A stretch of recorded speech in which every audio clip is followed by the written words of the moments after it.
Happy Christmas. അങ്ങനെ ക്രിസ്മസിൻ്റെ ഏറ്റവും അടുത്ത് നമ്മൾ എത്തിയിരിക്കുകയാണ്.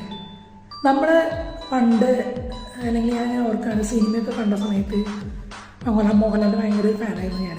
അപ്പം അങ്ങനെ മോഹൻലാലിൻ്റെ ഒരു പുലിമുരുകനൊക്കെ കണ്ടു വന്നിട്ട് ഞാൻ ബാക്കി ഫ്രണ്ട്സിനോട് ഇങ്ങനെ പറയുന്നുണ്ടായിരുന്നു, അതുപോലൊരു അഭിനയം അത് അസാധ്യമായിട്ടുള്ള തരണമായിരുന്നു എന്നൊക്കെ പറഞ്ഞിട്ട് നമ്മളിങ്ങനെ ഫ്രണ്ട്സിൻ്റെ അടുത്തൊക്കെ പോയിട്ട് നമ്മൾ കാണുന്നവരുടെ അടുത്തും അറിയുന്നവരുടെ അടുത്തൊക്കെ പോയിട്ട് നമ്മളിങ്ങനെ ആ സന്തോഷം ഇങ്ങനെ വിവരിക്കാറുണ്ട്.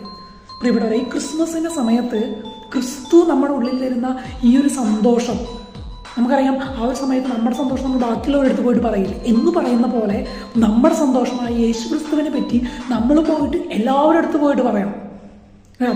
അതിലെ എന്താ പറയുക, ക്രിസ്ത്യാനികൾ മാത്രമാണെന്നില്ല, ഈ ലോകത്തുള്ള എല്ലാവരോടും പോയിട്ട് ക്രിസ്തുവിനെ പറ്റി പറയാം.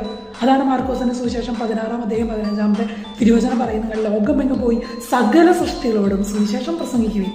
ഈ ക്രിസ്മസിന് എല്ലാവരോടും ക്രിസ്തുവിൻ്റെ സന്തോഷം പങ്കുവയ്ക്കാനായിട്ട് നമ്മൾ സാധിക്കട്ടെ. Happy Christmas.